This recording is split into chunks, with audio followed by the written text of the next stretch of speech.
This is my newest project. I'm always finding something, but you can see right at the top of his shell, where's my finger? Right there, he was ran over by a car.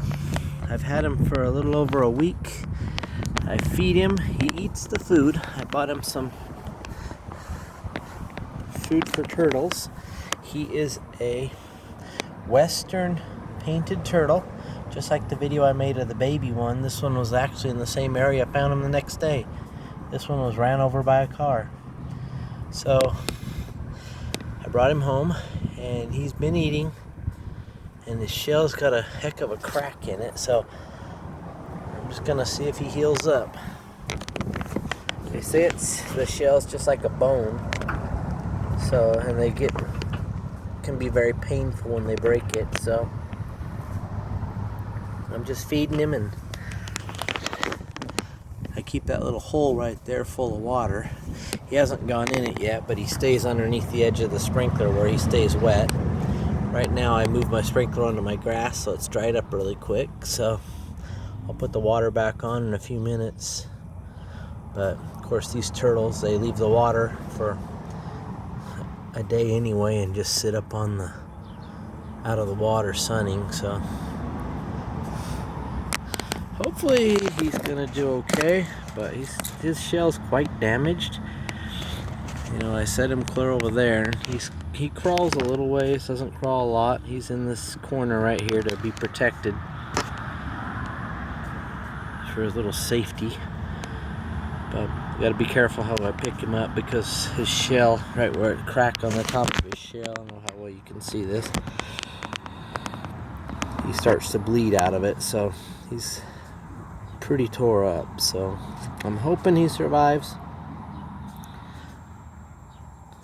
Just gotta give him some time.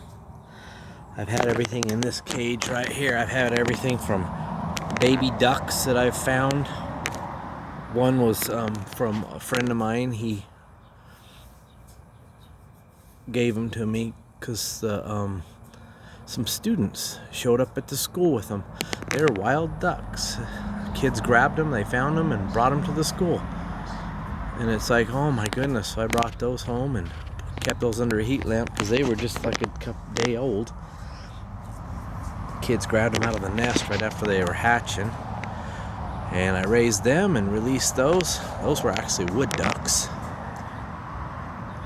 And I've had some mallards from nests that were stepped on and destroyed by people who were fishing. I found a nest that someone had stepped right in the middle of and cracked most of the eggs, and there was 2 that were uncracked, so I put them in my incubator and hatched one of them. And then as soon as it could fly, I let it go.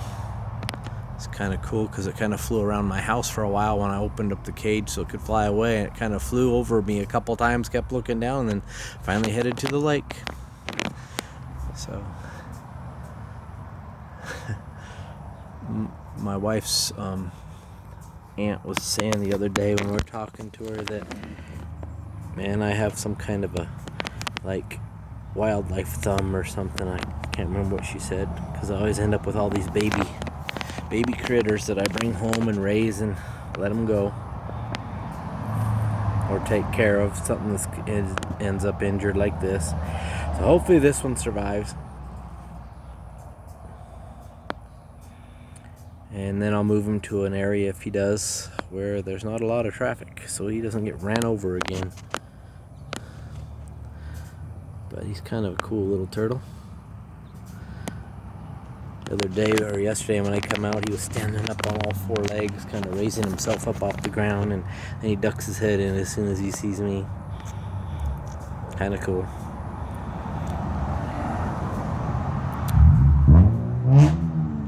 Gotta love those noisy cars.